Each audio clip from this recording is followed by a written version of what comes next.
you all for coming out today to Riversage Farm cook-off. I guess I win. My Muscadine Grape Jelly is actually Scuppernong, which is a variety of Muscadine grapes. And it's the white grapes, so they have the red and the white, and so this is the white variety. We had a nice little bumper crop of Pretty much everything this year. We also keep these, so I've got a little bit of honey left, and I'll be using that in the recipe as well. So right now, I'm just basically, this is a one skillet, super easy dish that you can do with some options. There's some things, if you have allergies or if you're vegetarian, you can make some changes. You don't necessarily have to use chicken at all. You can use tofu. You can go completely without. I like to serve it over rice.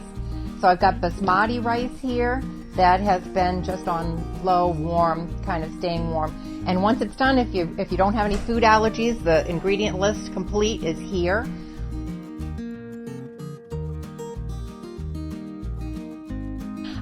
So I'm going to get this warmed up, and I'm going to go to the high heat. If you're using a skillet, do that on the stove. Get the skillet warmed up nice and high. And I like to use something that's specially made for high heat. This olive oil you're going to smoke, you might have problems with it, but this stuff is safflower and avocado oil, and you can use the higher heat. So we're just going to give a little bit of a splash here. And when it starts snapping and popping, I know it's time to get started. I've got the chicken on ice, and it has been marinating for about 20 minutes in a marinade made of low sodium soy sauce and freshly cut ginger. And if you've never smelled freshly cut ginger, we can pass this around because it is so different from what you get in a jar. And then we also have, and you may or may not want to pass this one around, the freshly crushed garlic. There's a couple things that are like no excuses for me, and the freshly cut ginger and garlic are a couple of those things. So we're going to get this going. There we go. That sounds good. I'm going to reduce the heat down to 350. So we want to give the chicken a nice sear. If you wanted to have a crispy crust on the chicken, you would not use so much soy sauce. Marinate it, drain it off, toss it in a little cornstarch. That way when you fry it, you'll get that nice brown crispy crust on your chicken. So we're just going with the fresh herbs and spices, low sodium soy sauce, and lean chicken broth. Really get the chicken cooked through, because as soon as it's getting there, we're going to start putting in the other vegetables. We want to keep it up high for this. I'm at 375 right now. So the next thing we're adding is the green peppers.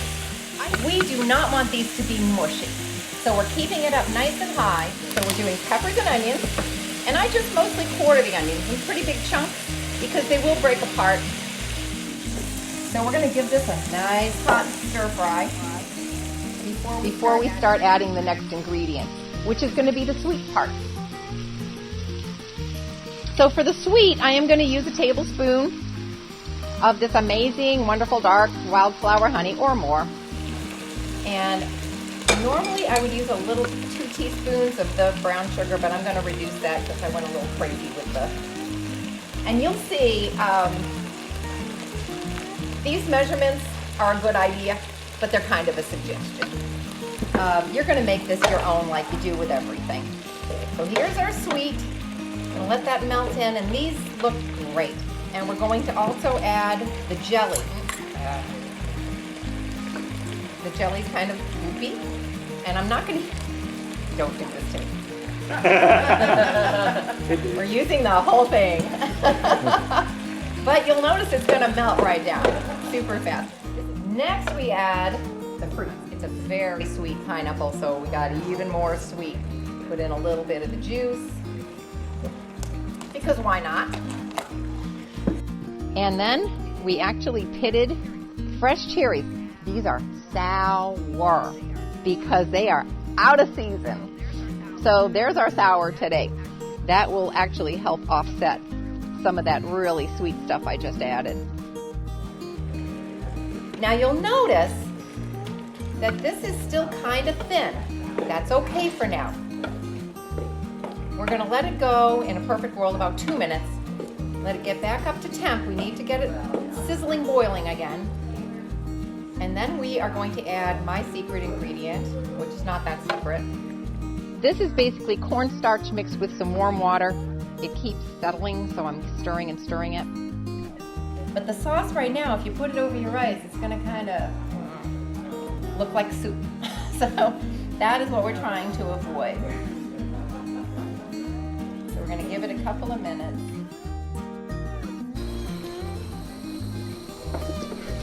As soon as this gets back up to temp, you'll see it start thickening up.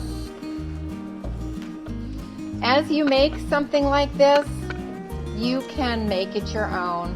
I just like using the jelly as a base because it's so, you don't have to think about it.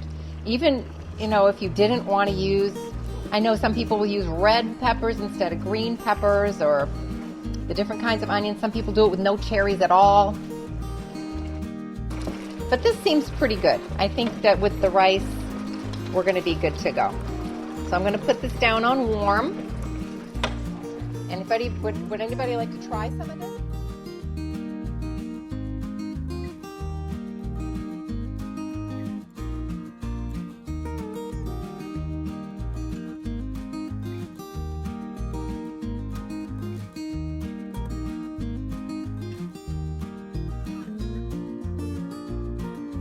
And I want to thank you all for coming out today to Riversage Farm cook-off. I guess I win.